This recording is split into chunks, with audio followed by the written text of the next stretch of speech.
12:35 de la tarde. Tengan todos ustedes buen provecho y empezamos hoy con nuestro panel. Hoy tenemos a Cristian Sobrino, tenemos a Zaguira Jordan y a Aurelio Algevis para discutir con ustedes las noticias del día.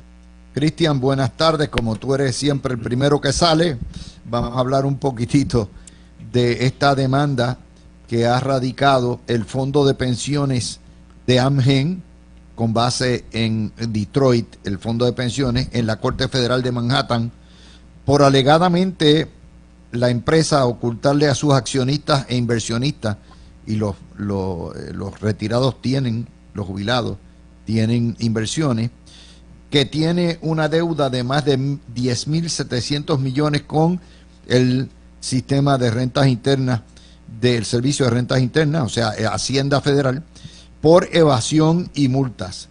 Alega básicamente que el IRS determinó que Amgen no reportó muchos de los millones que gana en Puerto Rico y que evadió contribuciones para el periodo, creo que fue del 14 al 16, y hay una auditoría adicional del 17 en adelante. Los accionistas están alegando que sus acciones perdieron 6.5% de valor en el 21 y 4.3% de valor en abril 22.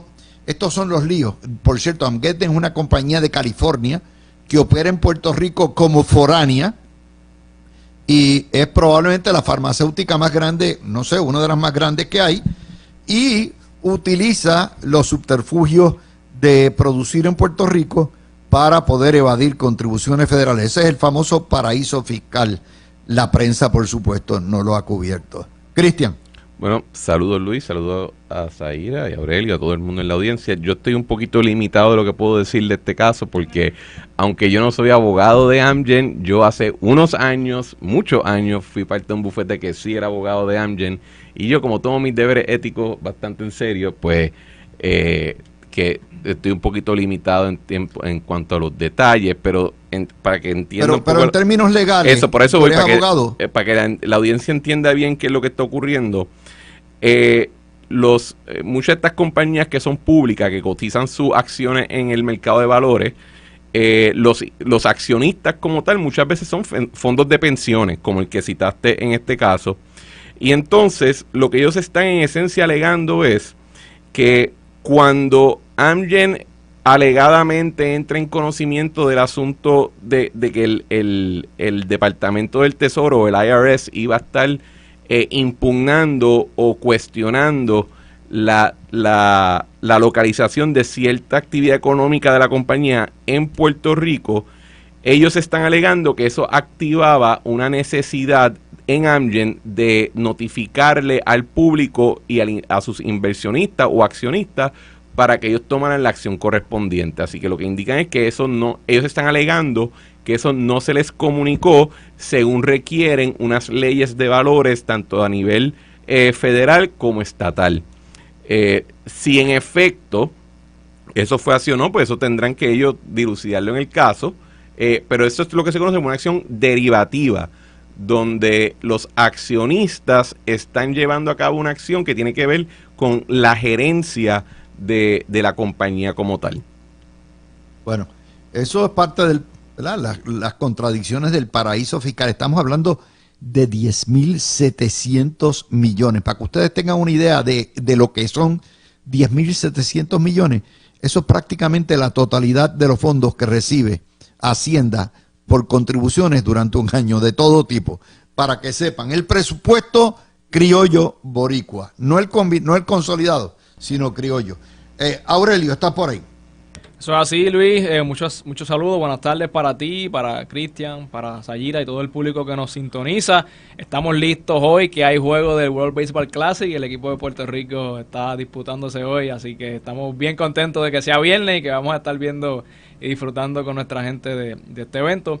Sobre esta noticia, pues también tengo ciertas limitaciones, como dice Cristian, ¿verdad? Porque tengo relaciones profesionales con Amgen, pero sí puedo hablar ciertamente de la nota en general. Y ciertamente estos son, pues, nuevamente, el famoso paraíso fiscal del que muchos se recuestan para mantener quizás sus ideales y sus guisos. Y no me refiero, ¿verdad?, obviamente a la empresa ciertamente, sino a otros elementos que mantienen esto aquí. Pero deja mucho que decir, como tú bien mencionas, Luis, estamos hablando de 10,000 millones de dólares. Casi 11,000. O sea, casi 11,000 millones de dólares. No sé hasta qué punto, y creo que ese es el reclamo, ¿no?, que aparentemente no lo reportaron y eso se le debe al IRS. Yo no sé si es que en algún momento, precisamente porque pensaban que era parte de ese paraíso fiscal, no lo reportaron por eso mismo. No sé, aquí hay unas situaciones que obviamente, y es el problema de este supuesto paraíso fiscal, que evidentemente a quien beneficia y siempre ha beneficiado es a un grupo selecto, es a unos pocos, porque si estamos hablando de 11,000 millones de dólares que no fueron tributados, significa que fue un dinero que no llegó a las arcas del gobierno, que no llegó para asistir a los programas de subvención federal y tampoco a los programas de subvención local, porque obviamente nosotros aquí en Puerto Rico no le metemos impuestos a ese tipo de empresas. Así que hay una situación con este paraíso fiscal que lleva años desmoronándose ante nuestros ojos, pero por alguna razón parece que no se quiere acabar. Vamos a ver si algún día llega ese día. Voy con Sayira. De seguro que Sayira no tiene relación alguna con Amgen. Esperemos que no. Adelante, Sayira. ¿Cómo estamos? Buenas tardes, Luis. Buenas tardes a nuestra audiencia y a mis compañeros aquí. Con respecto a este nuevo esquema que se alega, ¿verdad? Las palabras que yo usaría sería la ambigüedad tributaria que causa el Estado Libre Asociado. Le da la bienvenida a este tipo de situación que ya hemos visto en una expresión u otra también en compañías tan renombradas como Microsoft. No sé si recuerdas que hace, yo creo que un par de años se habló de una noticia y un caso en el que se habló de que Microsoft estaba reubicando, por decirlo así, la propiedad intelectual en el territorio de Puerto Rico para poder pues evadir ciertas rendiciones de cuentas a nivel federal, tributario.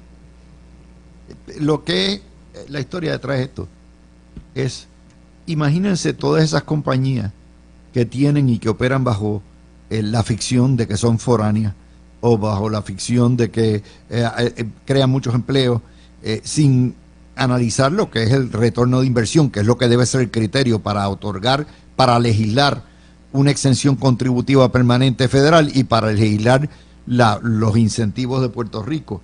La historia detrás de la historia es como Puerto Rico está en quiebra, porque el peso de las contribuciones recae sobre la clase media y la clase pobre, y sin embargo hay no solamente miles de decretos de exención, sino que además el sistema, tal como está segregado de Estados Unidos, permite que las grandes corporaciones se lleven billones, no millones, billones de Puerto Rico, mientras que los puertorriqueños tienen que pagar por el paraíso quebrado. Esa es la realidad, independientemente de lo de Amgen. No te voy a meter en lío, ni a ti, Cristian, ni a Aurelio, pero esa es la realidad.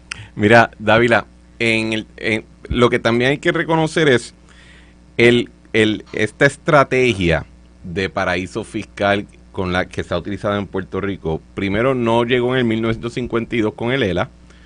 En efecto, fue diseñada por banqueros y por industriales norteamericanos, cuando ya en el 1900 se empieza ya en 1898, justo después de la invasión, estos banqueros, estos inversores, estos industriales se mueven a Puerto Rico y ellos diseñan el paraíso fiscal que continuó y continúa hasta el día de hoy, y que típico como ocurre, el invento de ellos después del mismo gobierno federal lo quiere denegar, ¿verdad? Lo quiere rechazar. Eso no somos nosotros, esos son los puertorriqueños allá abajo, cuando la realidad es que no solamente fue el propósito inicial, sino que ha sido el producto de la relación territorial de Puerto Rico con los Estados Unidos. Y cuando se hablaba de colonia, en un momento se hablaba de industria y de fincas, pero hoy en día se habla de ganancias contributivas, ¿verdad?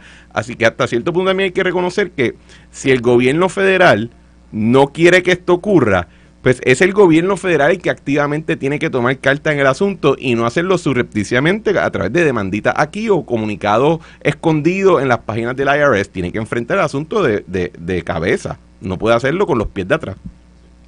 Es parte de la injusticia de todo este sistema y eso nos trae al próximo tema que tenemos, que es el lío de los permisos. Yo no puedo creer, es verdad lo que dice el periódico, que llevamos 10 años tratando de hacer un reglamento conjunto de permisos y los 3 reglamentos que han parido en la Junta de Planificación han sido declarados inconstitucionales. ¿Cuál es la ciencia con esto, Aurelio?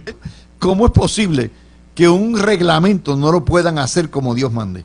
Mira, Luis, yo estaba escuchando la noticia, escuché un poco ayer y un poco más esta mañana, y a mí lo más que me preocupa de esta nota es la incertidumbre que ha creado para el sector privado, para los inversionistas en un Puerto Rico que ya de por sí es complejo hacer negocios. En un Puerto Rico donde hay una situación de infraestructura crítica que está inestable, donde la única inversión que viene es del gobierno federal, pero es a cuentagota. Y entonces surgen este tipo de noticias que vi al gobernador ayer y vi también al senador Tomás Rivera Chats tratando de aclarar que en efecto esto es simplemente una anulación del reglamento, pero que nada tiene que ver con los permisos existentes. Ok, pero tiene que haber una claridad 100% más allá, y estoy de acuerdo contigo, Luis, que el Tribunal Supremo debe expresarse y clarificar ciertamente que esto no nulifica ninguno de los permisos actuales, pero y a futuro, porque y se ha notado una tendencia en Puerto Rico y los estados de un crecimiento paulatino hacia la creación de empresas y microempresas. La gente está dejando ya de necesariamente participar como empleados y están creando sus propias empresas y microempresas. Entonces, si esa es la tendencia de emprender, de que las puertorriqueños, las puertorriqueñas y nuestros conciudadanos americanos van a empezar a emprender, pues nosotros tenemos que estar seguros que se están trabajando las condiciones para que se puedan crear esas empresas en Puerto Rico, que puedan ser sustentables, pero que haya una base mínima legal de un reglamento específico que le pueda plantear a las personas y darle seguridad de que si yo voy a establecer una empresa, la voy a hacer con todas las de la ley y que después no me estén haciendo la vida de cuadrito y dificulte y ponga más trabas sobre lo que ya tiene trabas. Y yo, ¿verdad? Yo tengo negocios y a veces también yo quisiera que hubiera una coherencia entre lo que solicita el Estado y lo que solicita el municipio y lo que solicitan otras agencias, que eso también es otro lío tremendo que hay. Debiese haber una uniformidad mayor y yo le hago un llamado al gobierno y a los líderes de turno y a quien sea que le toque esto, que tiene que ser más friendly y tiene que estar lo más claro posible, porque la tendencia es hacia el emprendimiento y eso no va a cambiar. Pero una cosa aquí, yo no comprendo la torpeza. Si temprano el año pasado, Sayira, le declararon, y esto es el apelativo, le declaró ilegal o inconstitucional el reglamento, ¿por qué diablos se han tardado un año y pico en venir con otro? De hecho, el nuevo reglamento ya pasó por vistas públicas, ya pasó todo, ya está listo para salir. ¿Qué están esperando de ponerlo en vigor? Y como decía ayer Alfonso, es 30 días, usted lo pone, lo publica en el Departamento de Estado, lo publica en los edictos que tienen, ¿verdad? Y ya está, en 30 días está. O sea, aquí hay incompetencia en todas las etapas y en todos los niveles. Sayi. Sí, a mí me parece que es la incapacidad de toma de decisiones, que la vemos evidenciada una y otra vez en lo que se refleja en lo que pasa en el gobierno. Aparte de eso, a mí me parece que a principio hay una falta de deseo de optimizar los procesos, Luis, y me explico. Yo he podido ver visuales, flujogramas, gráficas que muestran cómo es el proceso del permiso único que se está tratando de promover, ¿verdad? O que se ha adoptado ya. El proceso es extremadamente complejo e innecesariamente, diría yo. Yo creo que no hay necesidad. Yo entiendo que sí, que hay que cumplir con reglamentos y me parece que el gobierno como un todo tiene que tomar la decisión de hacer una optimización de procesos en la que se reduzcan la grasa, ¿verdad? Y yo entiendo que a través de los años la grasa responde a querer crear posiciones que no son necesarias para ubicar a gente por politiquería. Eso es una de las cosas que yo creo. Me parece que otra de las cosas que ha sucedido es la sobrelegislación y requisito sobre requisito. Como muy bien dice Aurelio, hay un ecosistema empresarial que está bien de boga en Puerto Rico. Hay una nueva tendencia en los jóvenes a crear sus propios negocios y en lugar de facilitar eso, esto lo que hace es crear problemas. Por otra parte, esta noticia sobre este reglamento me preocupa en el sentido de que estamos en el medio de lanzar, como quien dice, una reconstrucción. ¿Y qué va a pasar con eso, con esos proyectos? Estamos en el medio de una reconstrucción. O sea, yo no tengo la menor duda. Aquí hay otro problema. Vamos a analizar el otro punto de vista. Aquí, en Puerto Rico, se opone todo el mundo a todo. No importa lo que tú hagas, me opongo. Encima de eso, llevamos ya 4 décadas de un activismo disfrazado, independentismo disfrazado de ambiental, que lo cuestiona todo, pelea todo, y eso ha creado, y tú fuiste funcionario de gobierno, Cristian, un miedo en jefes de agencias que dicen, yo no me voy a embajar. No, la contestación es no, y eso ha predominado, y eso atrasa todavía más. Nadie está dispuesto a tomar decisiones difíciles. Cristian. Bueno, y cuando le añade a eso que nosotros tratamos al Departamento de Justicia y a su División de Integridad Pública como si fuera el Departamento de Recursos Humanos del gobierno, pues con cierta razón el empleado público y el funcionario pues tiene cierta timidez en atender esos asuntos, porque si cada vez que tienen que tomar una decisión se están probando un mameluco, pues confíen que no va a pasar nada. Claro. Pero en términos pero el punto que trae Luis es bien importante, y yo le iba a comentar de hecho, así que me leíste en la mente, de que ojo que también cualquier esfuerzo que se lleve a cabo para tratar de acelerar la permisología o facilitar procurarla, va a tener en 30 días una notificación de impugnación por parte de unos grupos que están organizados para tratar de evitar a toda costa de que sea más fácil obtener permiso en Puerto Rico. Cuando se publique cuando se apruebe el próximo reglamento conjunto, yo voy a tomar aquí una apuesta contigo de $5 de que en 30 días va a haber otra moción impugnación en el tribunal. Sí, pero mientras tanto vas otorgando, la economía claro, no se puede parar. A ese punto yo sí, y en esto quizás soy un poquito disidente, yo no creo que Puerto Rico debe continuar actuando diferente a los demás estados de la Unión, donde el proceso de permisología, excepto en algunas claras excepciones y por tema o por razón particular, pues no se maneja a un nivel más local. Porque yo hago negocio en los 50 estados de la Unión de los Estados Unidos, señores, y en ninguna yo tengo que ver con una agencia estatal, a menos que sea un asunto de impacto ambiental o un permiso especial porque es una zona protegida, pero lo general yo brego con el county. Y se acabó, y no tengo que... Y en 60 días lo tiene. Y mira, y si algunos municipios en Puerto Rico van a hacerlo mal y van a hacer un revolú, pues nadie va a desarrollar allí, todo el mundo se va a mover a los municipios donde sí ocurre el negocio, y así vamos a ver el laboratorio de la democracia, entre comillas, funcionando internamente en Puerto Rico. Yo creo que esa es la manera que nos debemos ir moviendo hacia el futuro. Nosotros no podemos seguir pensando en el 1940, pero con los resultados del 2022, ¿verdad? Y en esa medida yo creo que una verdadera reforma implicaría dejar de hacer algunas cosas. Cuando vamos a ir a la pausa, son las 55, cuando ya vengamos a la 1, vamos a discutir de las candidaturas coaligadas que van para el tribunal y lo que es el Scream Team de los comunistas entre Juan Dalmau, Manuel Natal y para Washington o doña Yulín o doña Lúgaro, uno de los dos. Regresamos ya mismo de San Patricio, viernes 17 de marzo, y estoy con el panel, Cristian Sobrino, Aurelio Agelvis, y también tengo a Sayira Jordán. Vamos a hablar de la historia en la página 8 del Vocero. Candidaturas coaligadas llegarán al tribunal. Ya está decidido, aparentemente Juan Dalmau va a ser el candidato combinado de los partidos comunistas a la gobernación. Manuel Natal Arbelo, el candidato combinado coaligado para el municipio de San Juan. Todavía están por determinar quién va a ser la comisionada residente, que para mí o es bien obvio, o Yulín o Lúgaro, si van a traer a buscar a alguien que atraiga, ¿verdad?, que tenga masa de votos. Y la legislatura, no hay cama para tanta gente, es básicamente un tirijala porque hay demasiados de legisladores de los dos partidos y alguien se va a colgar, así que miramos dónde queda. Empiezo contigo, Sayi, y después voy con Aurelio. Adelante. Tienes que empezar con la experta en este tema. En esa mogolla. Adelante.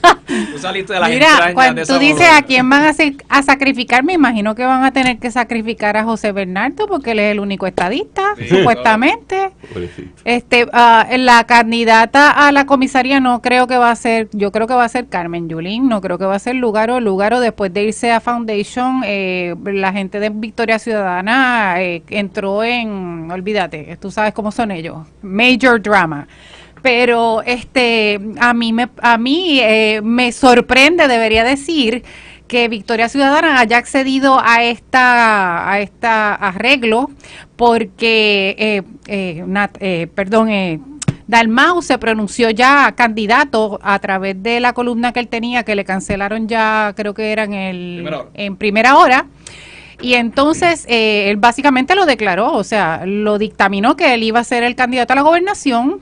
Y yo no he oído a Natal hacer ninguna referencia al respecto, y entonces MBC, si se tira esa jugada, van a perder su reconocimiento en la Comisión Estatal de Elecciones y tendrían que reinscribirse en el 2028 porque la ley electoral exige que los partidos presenten un candidato a la gobernación. Así que esa jugada todavía no me está clara. Pero pues nada, esto es un junte de egos que me parece que puede estar en peligro cuando en realidad se sienten a tratar de dilucidar qué candidatos van a ir. Y me parece que van a tener las personas que arguyen que son estadistas todavía dentro de Victoria Ciudadana van a tener que tomar una posición porque esto es un junte independentista socialista. Vamos a verlo, Aurelio, de la siguiente manera. Mira, el Senado.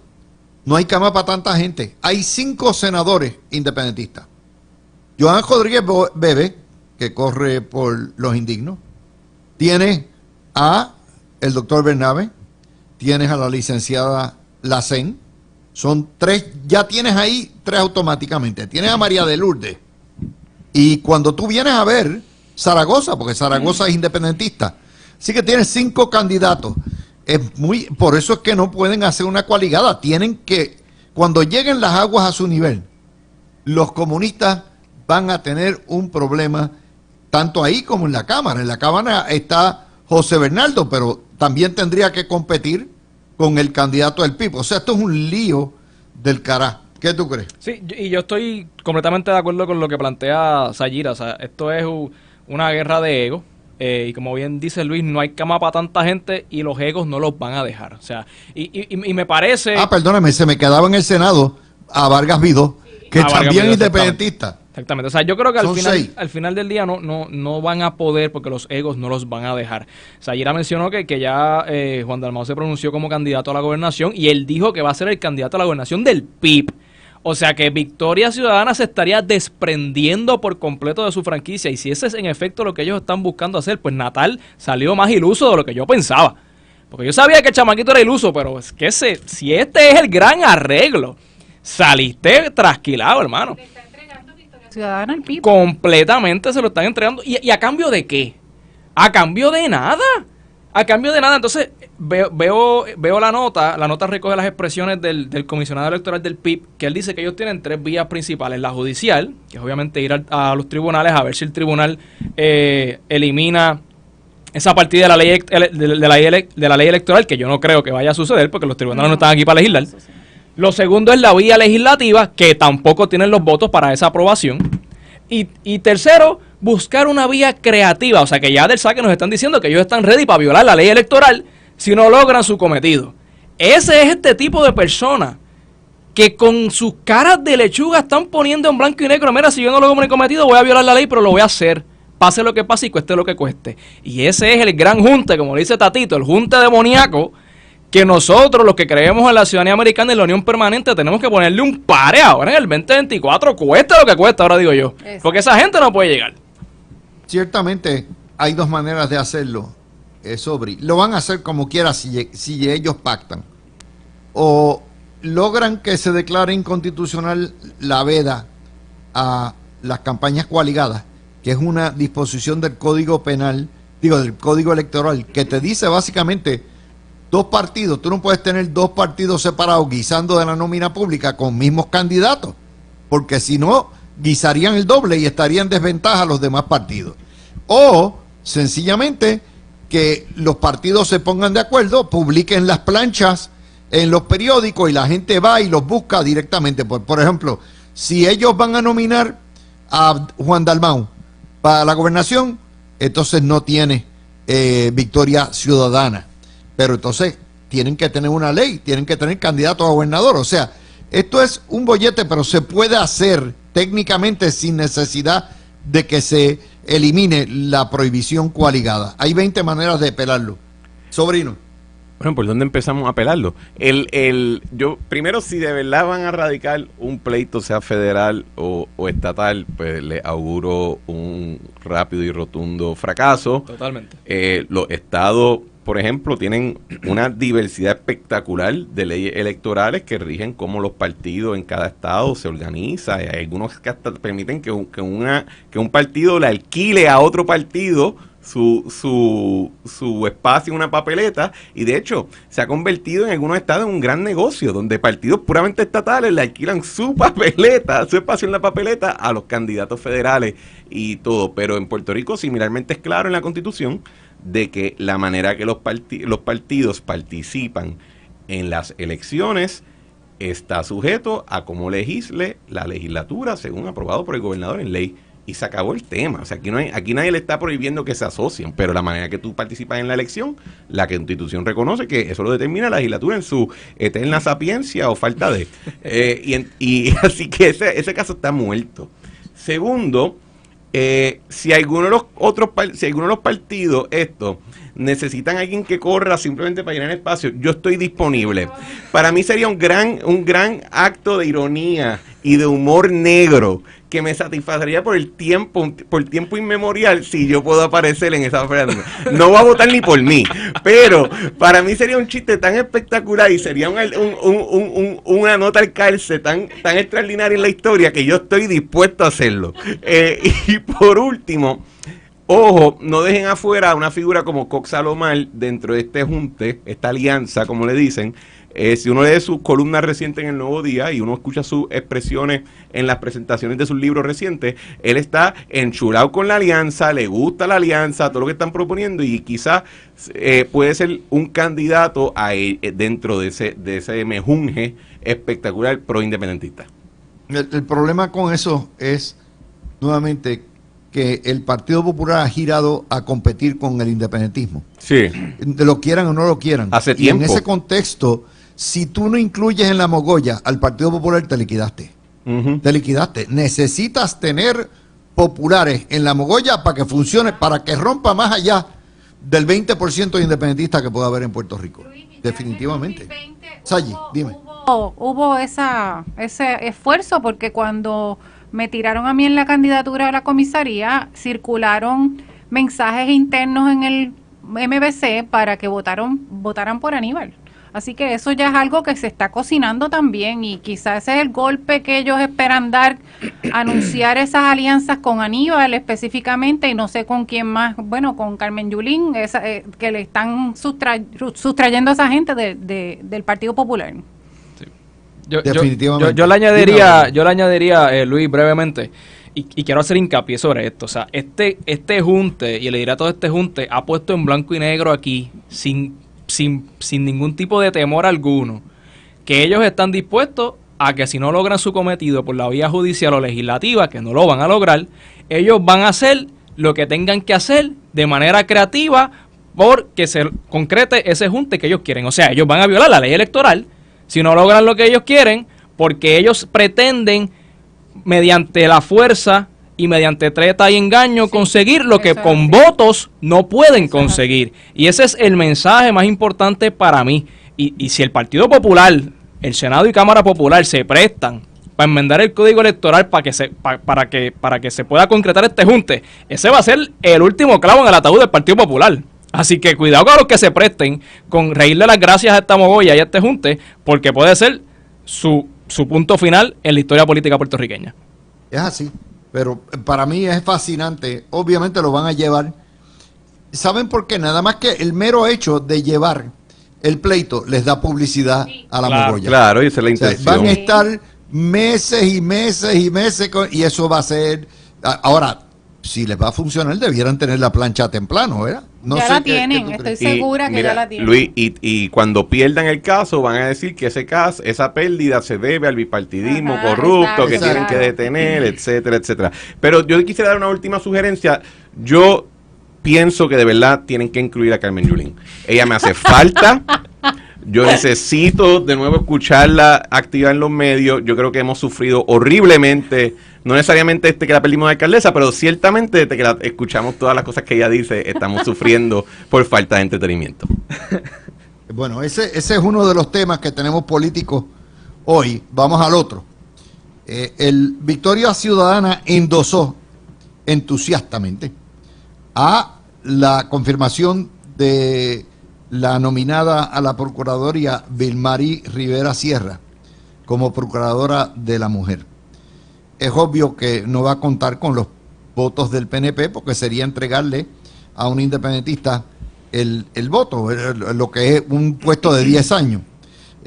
Y tarde o temprano, como aprendieron con Tati Fernó y como aprendieron tantas veces, esa entrega viene a morder al PNP tarde o temprano. Pero lo que es increíble es que se haya nominado y que esa nominación no se haya hecho en consulta con el Consejo de Consentimiento de por lo menos la minoría del PNP. ¿Quién quiere coger esa?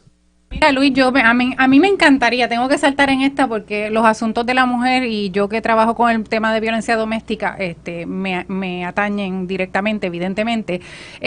A mí lo que me sorprendió en el cuestionamiento que le hicieron a la procuradora, a la nominada, es que el senador Villafañe le hizo unas preguntas sobre unos programas en el programa de gobierno del gobernador sobre precisamente esto, los programas que eran dirigidos a atender los asuntos de la mujer, y ella pues dijo que no sabía nada al respecto, lo cual me hace pensar, yo siempre me dejo llevar por la evidencia, yo le quise dar el beneficio de la duda a esta candidata, pero cuando ella dijo que no sabía nada al respecto, me preocupa sumamente de que lo que me hace entender es que ella está totalmente parcializada con la élite feministoide que rige Puerto Rico, que es una élite que no admite visiones diversas, sino que lo que obedecen es esa línea que tiene las comunistas, que dicen que son una organización feminista, pero que en realidad es una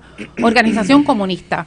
Así que yo, en términos del respaldo que le dé Ana Irma o quien sea del MBC, no me va ni me viene, pero la indicación clara de que ella no tiene apertura de mente a ver las cosas desde perspectiva amplia y diversa, a mí me parece que no es una candidata que deba pasar este sedazo. Cristian, yo no entiendo, nomina, ¿para qué? ¿Cuál es el objetivo si sabes que la van a colgar? No sé cuál es el objetivo, no, y yo les digo, y yo creo que yo lo dije en este programa o en Noti1 cuando hicieron el nombramiento, en algún otro programa quizás con Ramón o con Iván, pero de mi perspectiva esto es una silla de 10 años, ¿verdad? Y yo no la conozco a ella, me parece que es una mujer decente y buena, y no obstante que parece que tenía unos issues con la fundación que ella dirigía en términos de la auditoría, no me parece que una persona que no sea profesional. Y el asunto es que el gobierno, tú no estás solamente llevando a cabo una operación gerencial, tú estás también adelantando una visión política, ideológica y valga la redundancia, política del asunto, ¿verdad? Y en la medida de que tú tienes unos sectores que tradicionalmente se han opuesto a todo lo que te haga tu partido o tu movimiento, y de esos sectores que te traen a la persona, y tú no hiciste algún tipo de vetting con la persona a quien tú estás a última instancia pidiendo que voten por esa persona, pues tú no te puedes tener para nada la suspicacia y la oposición cuando dicen, espera, tú me estás presentando aquí una persona que va a estar para 10 años, que todo lo que a mí me indica es que de donde viene es de los grupos que me caen a tiro todos los días, así que lo siento, pero no. Y no es lo mismo que simplemente otro funcionario de gobierno, porque una vez estás nominado, confirmado y sentado en la silla, tienes 10 años para cambiar de posición en contra de los que te nombraron. Así que esa suspicacia quizás no es la más elegante, pero es natural y hasta cierto punto positiva dentro de la política. Y ese es el problema, ha sido el problema desde el primer día y será hasta el último si no la confirman. Bueno, antes de que te vayas, quiero que Aurelio, que me des la cuestión esta de la Junta de Control Fiscal. Prácticamente entre el mensaje de ayer que le escriben a la juez Swain y le escriben posteriormente a Grijalva, prácticamente lo que está diciendo la Junta de Control Fiscal es: los puertorriqueños no saben autogobernarse. Aurelio. Aurelio. Ok, voy. Bueno, la Junta de Supervisión Fiscal puede decir muchas cosas, pero la ley promesa es clara. Después de que haya 5 presupuestos consecutivos balanceados, 4, bye bye Piojito. Y me corrige Cristian, pero sí, creo que estamos trabajando en tercero. Pero ellos deciden si en efecto ha habido uno o no. Bueno, pero se supone que ya hay al menos 2 confirmados. Bueno, pueden cambiar de opinión. Bueno, pero no puede ser así. De hecho, déjame explicarle. La historia lo que dice es una amenaza que le están diciendo: yo no puedo certificar estos 2 presupuestos porque no me han dado los libros auditados. Eso es uno. Y número 2, y cuidado, porque el comportamiento populista del gobierno de Puerto Rico, particularmente de la legislatura, es tal que yo pudiera no certificarlo y echemos para adelante y seguimos rigiendo. Eso es lo que están diciendo. No, pues ese no debe ser el proceder. O sea, porque vamos a estar aquí per secula seculorum, sí, eso es lo que 20 años con Junta de Supervisión Fiscal, cuando la ley establece claramente que tienen que ser 4 presupuestos consecutivos balanceados, que aquí el gobernador de Puerto Rico y su equipo de trabajo han dicho que llevan 2 y van para el tercero. Y si tú vienes ahora a decir que no es así, el golpe lo va a coger el gobernador de Puerto Rico, Pedro Pierluisi. Exactamente. Y se tienen que preparar para ese golpe si en efecto viene y si en efecto no están presentando lo que la Junta dice que está presentando, porque si se van a agarrar de ese clavo, pues usted busque que no se agarren de ese clavo. Mira, Luis, yo creo que la gente tiene que entender lo siguiente. La ley promesa no es un contrato. Y la ley promesa no es una mera ley objetiva. La ley promesa fue un juicio que llevó a cabo el Congreso, para bien y para mal, donde no solamente juzgó a la clase política, sino que dijo: yo no puedo confiar en el proceso democrático y en el electorado de Puerto Rico. Punto. Los territorios, porque habla de todos los territorios. Bueno, eso fue el principio, pero después se mantuvo solamente para Puerto Rico. Por eso que se llama de Puerto Rico, etcétera.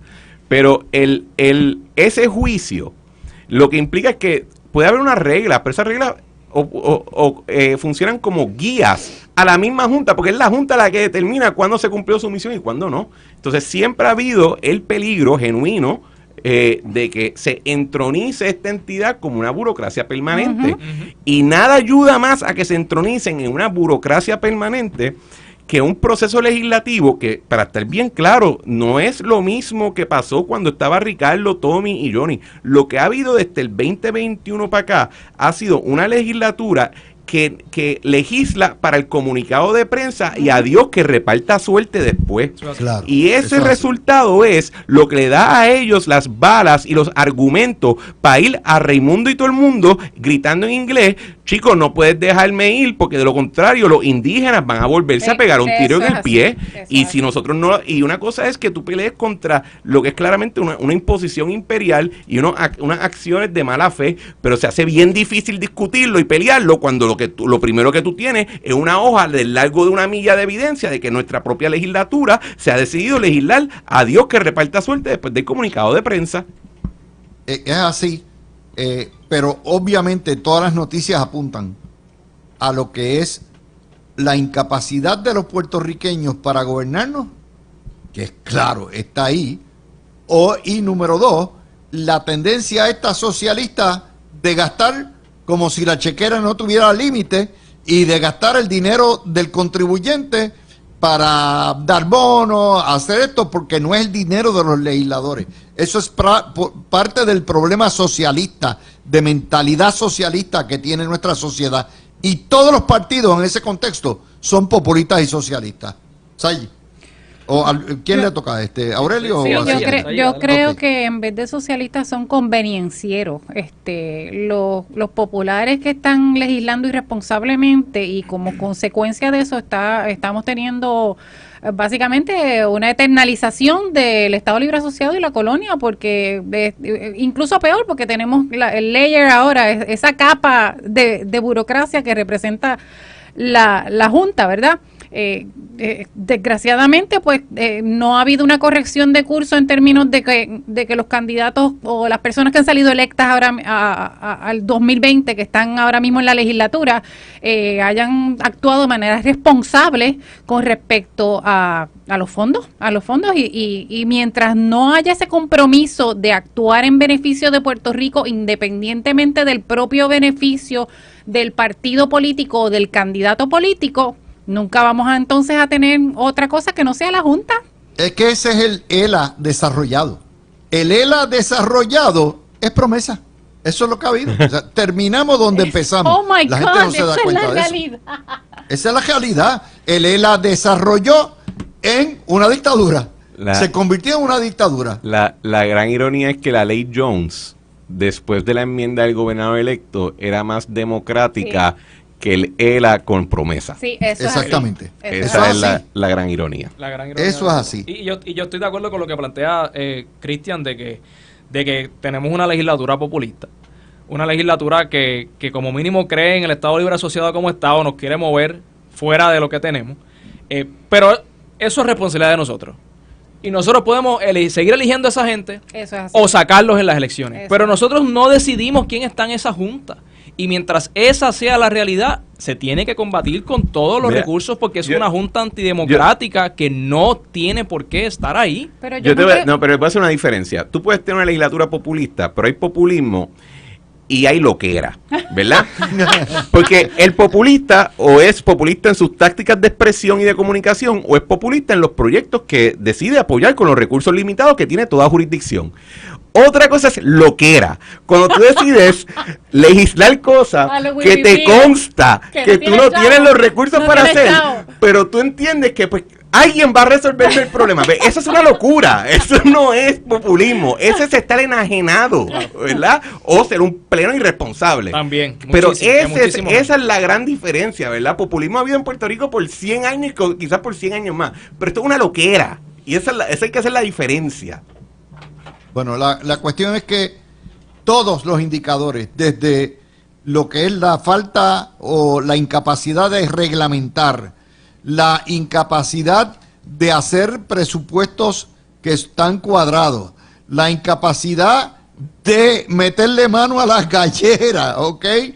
La incapacidad de buscarle una alternativa a los alcaldes, porque ya la Junta dijo que no, con la cuestión esta de los $1 millón de pesos para cada municipio. Todo lo que apunta es a eso, señores. No solamente somos una cochina colonia y una dictadura, sino que cuando asumimos, cuando reclamamos responsabilidad de autogobierno, no lo podemos hacer tampoco. Es increíble. Ojo. Gracias a Sobrino. Pero antes que me vaya, quiero dejar algo claro. Todos los estados financieros auditados que se han publicado desde el 2017 al presente y por lo que entiendo serán los próximos que se van a publicar, indican que el gobierno de Puerto Rico gastó menos de lo que recaudó, ¿verdad? Así que en términos balanceados, si eliminamos el asunto de la quiebra que estaba en el tribunal, los muchachos en Hacienda, en AFAF y en OGP, tanto cuando yo estaba como después, hemos todos estado cumpliendo, ¿verdad? Así Sí, que el problema es la legislatura. Fíjate así lo que que quiero dijeron. dejarle O sea, esa parte clara. el problema es la legislatura y ellos se lo hacen Pues bien entonces la claro. secretaria fuera ya, ¿no? a la No, porque juez eso es Swain. lo que deciden. Digo, hay dos cosas, como la reforma laboral, que lo firmaron los dos. Claro. Eso es así. Toda esta cuestión de los bonos para los alcaldes lo firmaron los dos. Eso es así también.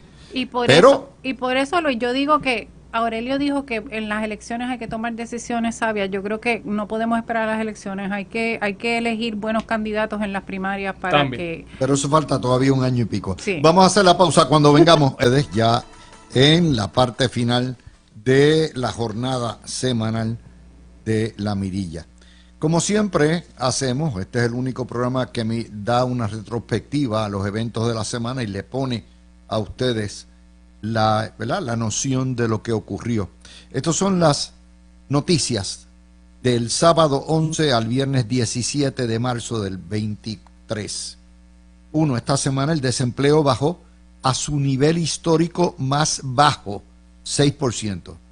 La Junta de Planificación creó el desbarajuste permisológico con reglamentos nulos. 3. Juan Zaragoza torpedea las rebajas contributivas que ha ofrecido el gobierno. Jennifer González logró $7 millones para hacer la primera clínica de veteranos en el sur de la isla. La Junta de Control Fiscal expuso a la jueza Swain el obstruccionismo legislativo. La Junta de Control Fiscal amenazó con no certificar presupuestos cuadrados del año 21 y 22. La Junta de Control Fiscal se opuso al bono de $1 millón a cada municipio por los gastos del huracán. Las galleras abiertas desafían la veda federal. Los accionistas de Amgen, los jubilados, demandan a esa firma foránea, llamada foránea, pero es americana, porque les ocultó lo que eran los reclamos del Servicio de Rentas Internas Federal. El presidente Joe Biden se curó en salud y apoya la paridad en programas como Medicare, Medicaid, SSI y lo que es SNAP, que son la sustitución del PAN. El presidente del Senado, Baby Dalmau, exigió cuentas de fondos federales cada 90 días. Javier Jiménez, alcalde del Pepino, señaló que bajo ningún concepto va a apoyar ni hacer campaña por el gobernador Pierluisi ni por la comisionada residente González. Empieza el juicio federal contra el exalcalde Ángel Pérez. Luis Raúl Torres le fabricó casos al ex jefe de Energía Eléctrica y de Acueducto José Ortiz. Ángel Mato propuso la venta de pasillo del Centro Minillas y el gobernador le dijo que no. Memo González se metió en enema el proyecto para meter presa a las mujeres que abortan y el gobernador le dijo que no. Wanda Vázquez pidió donativos para defenderse en la federal. También los comunistas van a llevar a corte lo que es la mogolla y las candidaturas coaligadas. El alcalde popular de Arecibo tiene abandonado el vertedero. El secretario del PNP endosó el proyecto de las residencias médicas Trililí Criolla. Los PNPs no quieren votar por la nominada procuradora de las mujeres. Y también esta vez se asignó un fiscal especial independiente para el exalcalde de Ceiba, Ángelo Cruz, que también era uno de los alcaldes que apoyó a Wanda Vázquez. El mamamelchoreo boricua se vio esta semana cuando inauguran la sección D, la terminal D del aeropuerto, y seguida empezaron a buscarle faltas. Y esta semana se comió todas las noticias. El Team Rubio, el no-hitter que se tiró y la desafortunada lesión de Sugar Díaz. Aurelio, empezamos contigo. ¿Qué te pareció la semana? ¿Qué nos deja esta semana? Pues mira, Luis, una semana cargada de bastantes noticias. Quería tocar el tema de la procuradora, de la nominada a la Procuraduría de la Mujer, que no había tenido la oportunidad de hablarlo en el turno anterior. Sí, ok. Y yo he estado en este panel cuando se ha hablado del tema en ocasiones anteriores y he hecho hincapié y soy del pensamiento que a la nominada se le debe de medir por su hoja de trabajo, por su experiencia, por su capacidad, pero sobre todo por ver y velar que cumpla con los requisitos del cargo. Yo creo que la nominada por el señor gobernador cumple con todos los requisitos del cargo, su hoja de trabajo, con hogares de mujeres maltratadas, inclusive con organizaciones comunitarias y de base de fe, está ahí. Ahora, tengo que también darle la razón a Sobrino, que a fin de cuentas esto es un nombramiento a 10 años que pasa por un cuerpo político.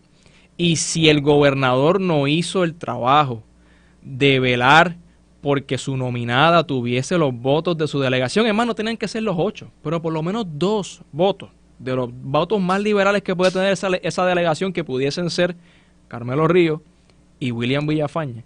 Si no hizo el mínimo esfuerzo para conseguir esos 2, pues mire, señor gobernador, retire la nominada. Retire la nominada, no la haga pasar por este proceso y no se coja otro golpe político usted, señor gobernador. Y lo digo yo, que he defendido a su nominada, inclusive esta semana, en otros espacios donde he tenido la oportunidad de hablar, pero esto no aguanta más, señor gobernador.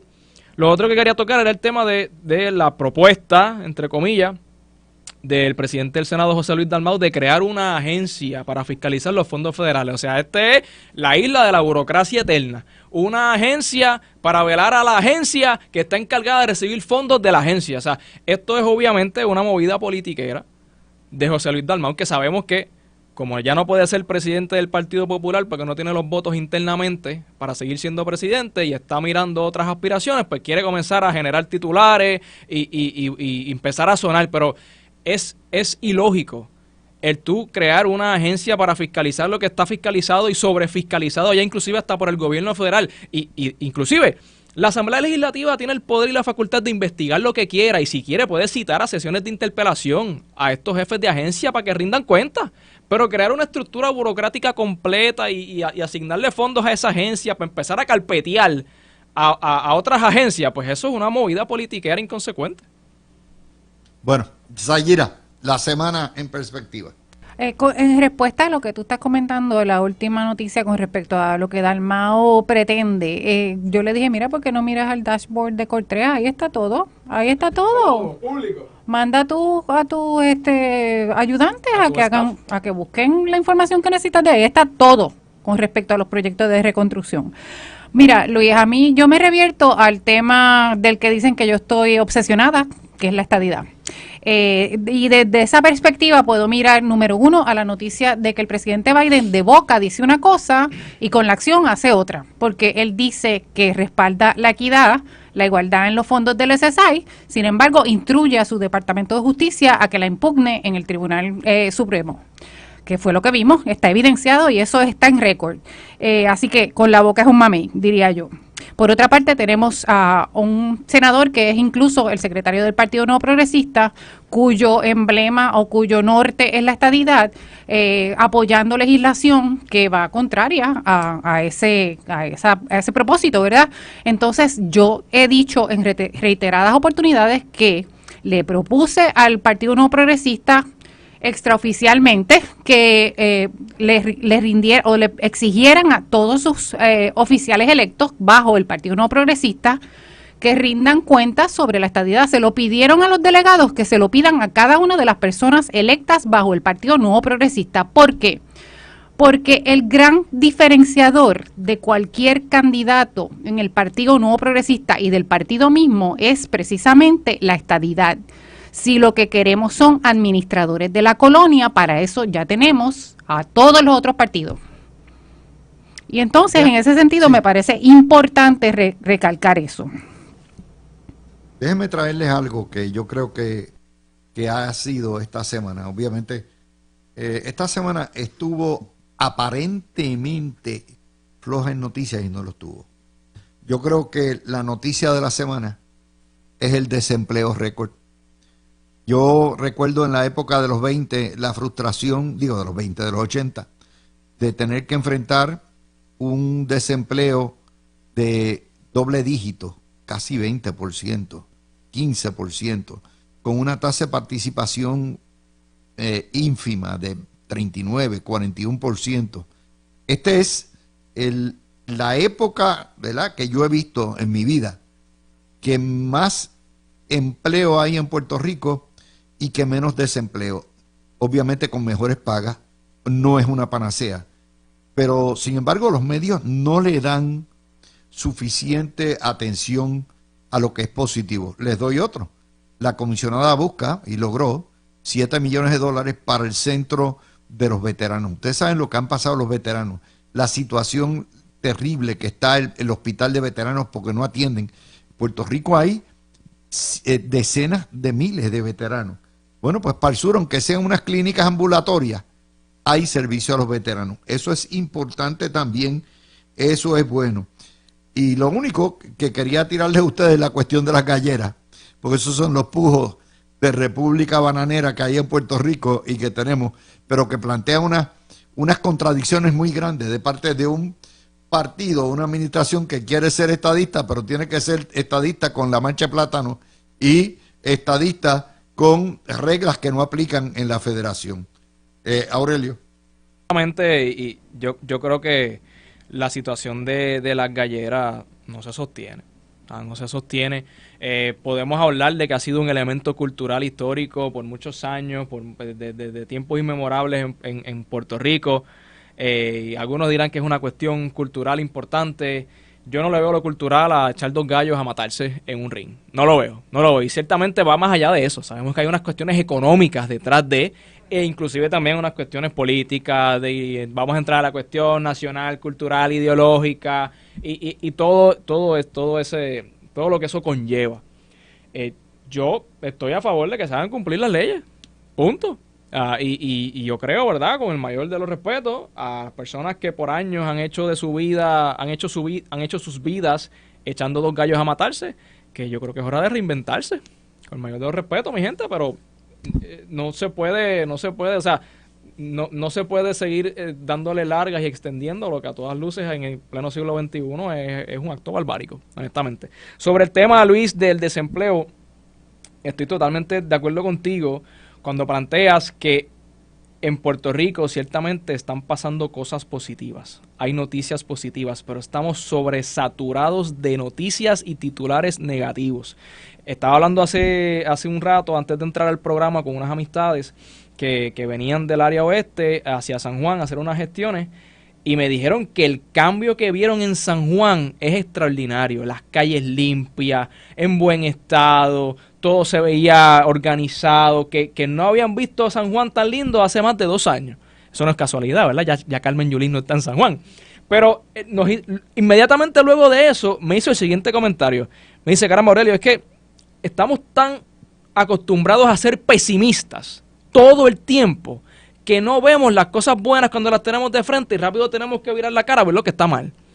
En Puerto Rico están pasando cosas positivas, cosas que valen la pena mencionar y nombrar. Lo que pasa es que estamos contra una maquinaria de noticias negativas y ahí entonces es que a quien le toca, que es al gobierno, y en nuestro caso, ¿verdad?, pues al Partido Nuevo Progresista, comunicar efectivamente lo que está sucediendo al colmo bien. Esta semana, donde 2 legisladores del PNP radicaron otra barbaridad, que es castrar a los convictos por delitos sexuales.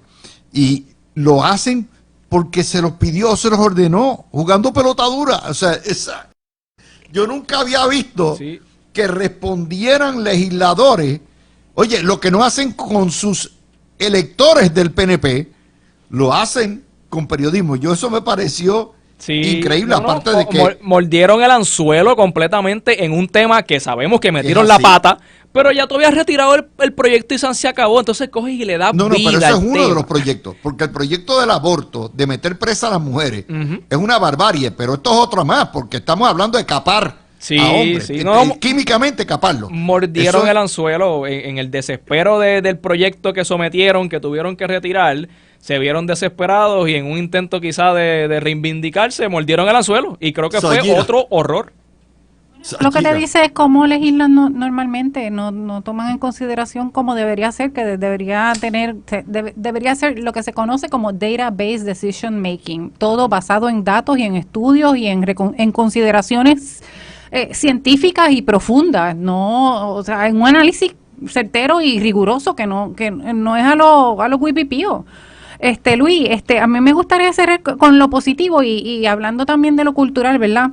El Team Rubio, como tú muy bien dices, es la noticia de la semana. De hecho, no hubo asesinatos por 4 días, supuestamente, como quizá contextualizando, esta ¿verdad? noche la ola criminal va a ser mínima.